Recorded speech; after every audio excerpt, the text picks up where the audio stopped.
So this week's Parshat Vayeitzei, I'd like to talk about our something that I think is would be very valuable for all of us. There's a question, Tzadik V'Ralo, Rochel V'Tovlo, that Moshe Rabbeinu asked God, how come bad things happen to good people, good things happen to bad people? One of the great philosophical and religious questions of all time. There's no real good answer for it, but I think the relationship of Rochel and Leah, the dynamics and how they were treated in the Torah, I think can bring some insight into this. Looking at it from the point of people's purpose for existence. We know everyone has a soul. That soul has a purpose before it comes down to earth. Discusses that purpose with God before it comes down to earth, and is brought down specifically to fulfill this purpose. And according to Arizal, with reincarnation, people come down to rectify past lives. And I always wondered why do they come to rectify a past life? If they stole, now they have to repay it in the next life. What about the 1,000 things they do wrong in the next life? What are they going to do? Come back 1,000 times to rectify all of those? And what about those next lives? Every time a person comes, they screw up 1,000 things. So are they going to rectify all of it? It's a never-ending process. Certainly coming back will never rectify the past thing if all you're doing is digging a deeper hole every time you come down to earth. So how do we understand that a reincarnation could even rectify the past without causing new problems? So I think so this idea of understanding what our purpose is, and therefore understanding putting some kind of rhyme and reason to reward and punishment. I believe we can see that from what happened with Rochel and Leah. To me, at first glance, with the relationship in Rochel and Leah, Rochel is really, shafted. She gives up her husband to Leah. Leah accepts the gift without saying, no, he's your husband. He worked for you. He wants you. I don't want to cheat him. No, Leah didn't do any such thing. And we see that not only is Rochel not rewarded for this tremendous selfless act of basically giving her husband away to her sister to save her from embarrassment. By the way, Leah herself wasn't willing to save herself from embarrassment by not doing this trick. She was fine with the risk of embarrassment, but Rochel was not willing to embarrass Leah. But you see, Leah was fine with the embarrassment, and yet Rochel is punished in effect by not having children for many years, and Leah is rewarded where God says, "Oh, poor Leah, she's not loved as much as Rochel. Let's pack her up with kids." Why was she not as loved as Rochel?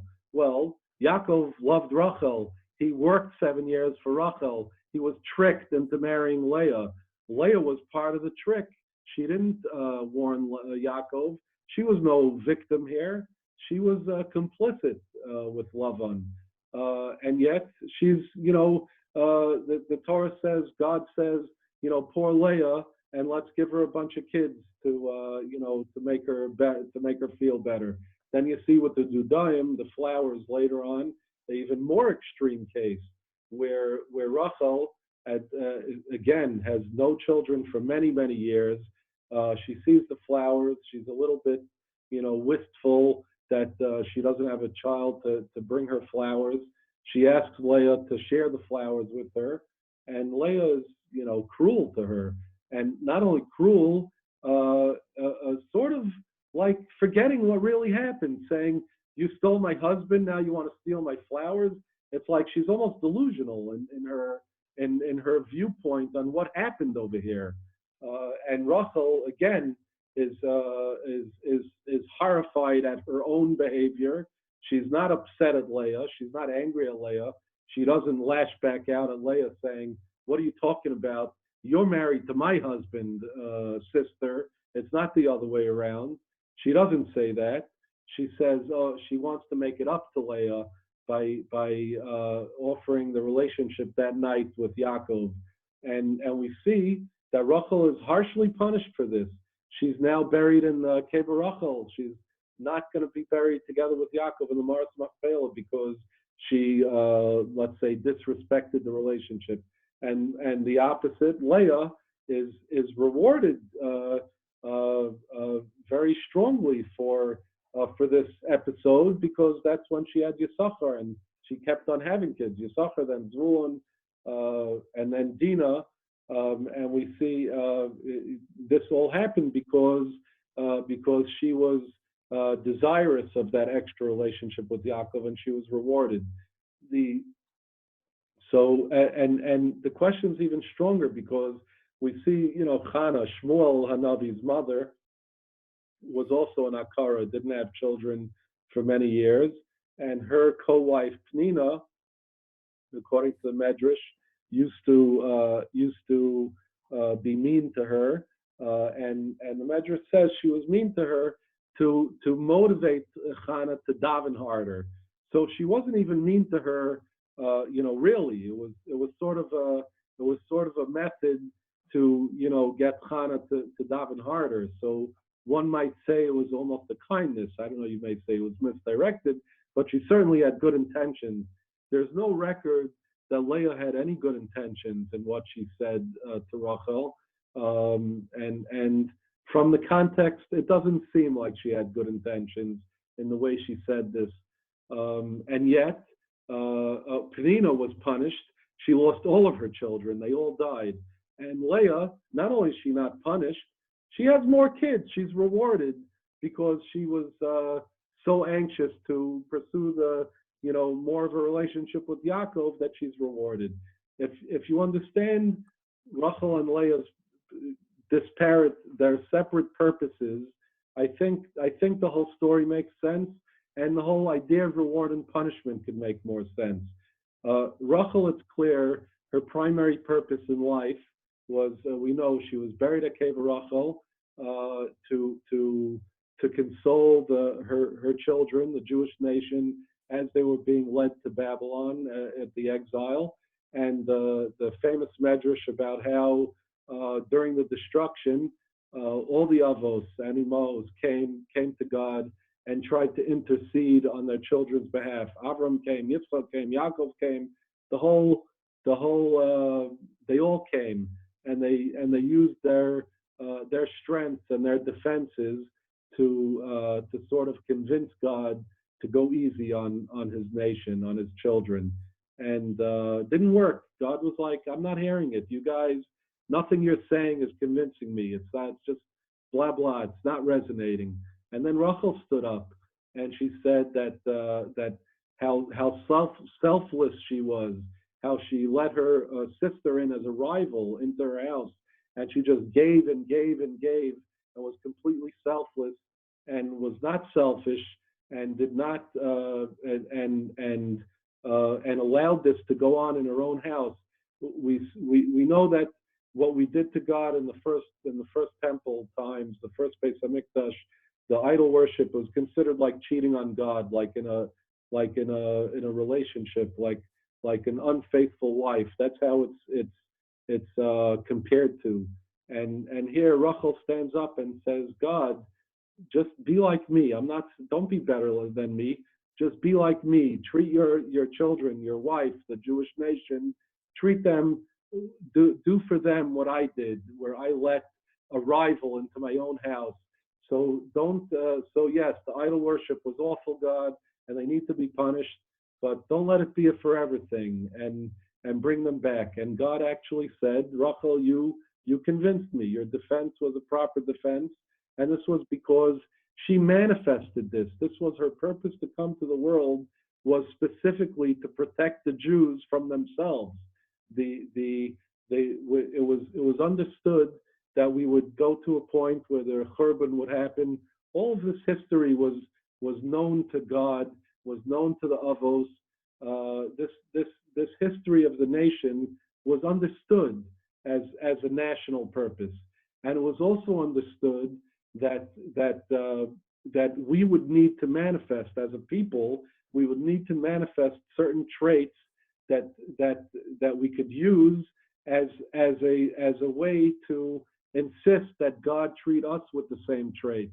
Another example is Avram. We say every morning, "K'moshe kavash Avram Avinu es Yitzroi es Rachamav," that the same way that Avram conquered his mercy and his rachamim when he was going to slit Yitzchak's throat on the Akedah, and the same way he conquered that rachamim. God, you should show us rachamim. So there's it's very clear in how we relate to God that it's our manifestations which cause God to act towards us in a certain way. And it was Rochel's manifestation of selflessness that basically forced God to forgive us. And it was understood in the beginning of time that was Rochel's job and that was her purpose. And therefore, from the beginning, she was anything she did that was selfless was almost expected of her. And anything that she did that was a little bit not selfless. You see, when after many years, Leah had 4 sons already, and it was years later, and Rochel had no children, and she complains to Yaakov that I'm like a dead person, and Yaakov is vicious to her, and God in the Torah testifies that Rochel was envious of Leah. There's nothing about what Rochel said that was envious. She just said that I don't have children. I feel like I'm dead. That's nothing to do with Leah. And yet God is saying, you know what? There's a little whiff of envy there, a little whiff, and because of that, you're going to be condemned for that. And she needed to get past that. She needed to rise above that. And you see, with the flowers also, there was a little whiff of the jealousy on the flowers, and because of that, Leah was rewarded with children. Rochel was sent away to be buried, separately. But in that same punishment was her strength, where that woke her up. Her children crying on the way is what woke her up to go to God. So it's actually, is it a punishment or a reward that she was buried on the road, or not a punishment and not a reward, just a natural outgrowth of what she was and what her purpose was. And Leah, you see the same thing from another angle. Leah's purpose was clearly to be the mother of Klal Yisrael. That was her job. She understood that was her job. She was, and everything she did from the time she started crying as a little girl, because she saw that she wasn't going to be able to fulfill that purpose.